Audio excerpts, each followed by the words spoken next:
Você sabe que eu já acompanhei um cara aqui de São Paulo que é especializado, eu acho que ele é professor aqui da USP também, nessa parte de flora. E ele fala do impacto porque a gente pensa só no bicho, né? No animal, mas ele fala do impacto de plantas exóticas, às vezes, na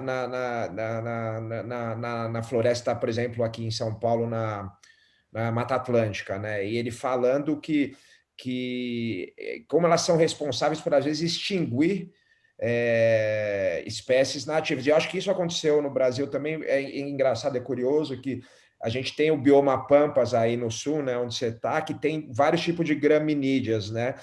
E os caras trouxeram a braquiária, talvez por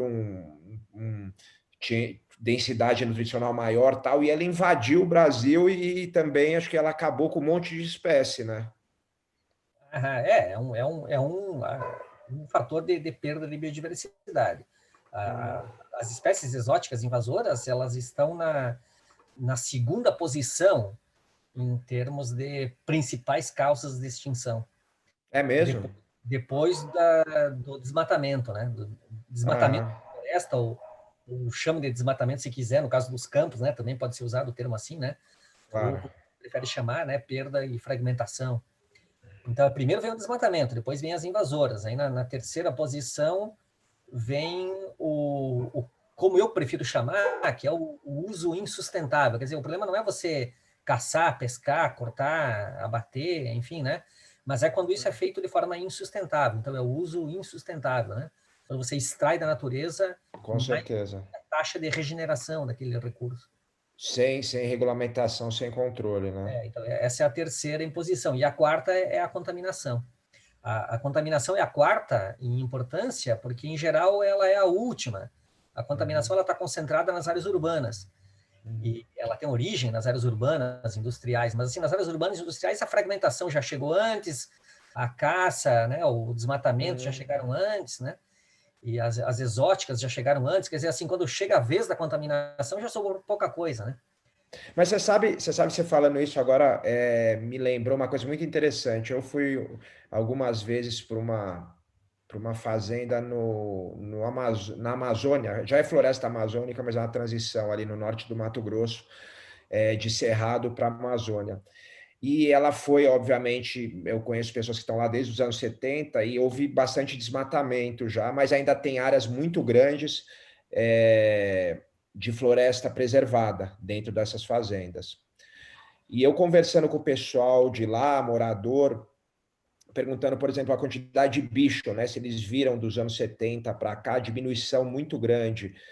E o que eles falam para mim, isso foi muito interessante, porque eu tinha certeza que devia ter diminuído muito por conta de desmatamento, né? Que é um problema gigante no Brasil, uma coisa tenebrosa às vezes que acontece, mas eles me falaram que a quantidade de bicho não diminuiu muito. Que eles me falaram que o que diminuiu demais dos anos 70, 80 para cá foi a quantidade de peixes.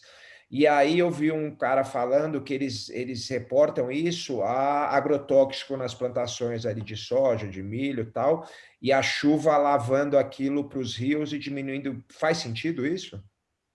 Que é a contaminação, né? Faz sentido. Assim, é difícil no Brasil achar um rio que não tenha sobrepesca, Uhum, né? uhum, Tem muita gente que pesca, muita gente que uhum. pesca de forma inadequada, né? Coloca Pesca rede, comercial, ou às vezes com apetrechos assim que são inadequados, né? claro, rede. Fazem uma pesca excessiva. Então isso é generalizado. É difícil achar um rio sem sobrepesca.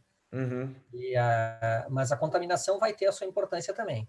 Agora, uhum. isso é notável no caso dos peixes, justamente porque as pessoas estão de olho neles, né? Pelo interesse da pesca. Aham, aham. Agora tem menos gente de olho em certas aves ou em certas borboletas, né? É verdade. As Borboleta nem se eventualmente fala, né? estão diminuindo, mas ninguém tá enxergando, né? Porque ninguém está atento a isso, né? E Uhum, essa é uma possibilidade. A outra possibilidade, que talvez seja o caso das onças pardas aí em São Paulo, uhum. é que as Adaptação. espécies, antes delas desaparecerem, não necessariamente elas se tornam menos visíveis à medida que elas vão declinando em abundância. Elas Uhum, podem se tornar até mais visíveis. Porque se o habitat já não sustenta, elas acabam procurando recursos complementares nas áreas já antropizadas, nas áreas que a gente já modificou. Então ela vai para a lavoura e aí ela se torna visível. Aí o pessoal vê ela, né? Olha, mas eu estou vendo onça aqui. Claro, ela está saindo do mato para procurar comida porque o mato não tem mais. Uhum. Né? Mas não quer dizer que tenha mais onças, elas só estão mais visíveis. Uhum. Uhum. E não tem o quesito de adaptação também? Olha, sim, tanto a fauna como a flora têm estratégias adaptativas incríveis, né? Uhum. E muitas delas seriam capazes de sobreviver mesmo nesse mosaico parcialmente alterado. E, e essa convivência, em muitos casos, é possível, né? Tu acabou de relatar a questão das onças ali, né? Uhum. Mas claro que isso depende também de uma certa boa vontade, tolerância, né? Disposição, né? Para fazer essa convivência. É, eu estava falando com o Leandro lá do Instituto Onça Pintada e ele falou: todo mundo acha muito bonitinho a onça, né? Porque ele trabalha com onça, longe, Na né? Se terra ela dos outros, né? aparece. Exatamente, ele falou: se ela É, aparecer em São Paulo, para ter certeza que o cara diga logo, vem aqui, Bama, joga ela lá na fazenda daquele cara que mata a onça, que o problema é dele. é Ninguém isso quer aí. lá perto, né? A gente adora fazer conservação na terra dos outros. É, E adora apontar o exatamente. dedo para os outros, né? Sem olhar sem fazer uma certa autocrítica, né? Com É. relação aos danos ambientais também, é a mesma coisa, né? Apontar o dedo é fácil. É verdade. A questão do desmatamento no Brasil, ela vem aumentando, né, Demetrio, Sim, sim, sim, ultimamente. sim. É, Esse é o lado sujo do agronegócio. E, uhum, assim, bom, grandes produtores têm a oportunidade de conservar grandes áreas e uma ou outra perda em função de uma onça, aí para eles pode ter um impacto econômico pequeno.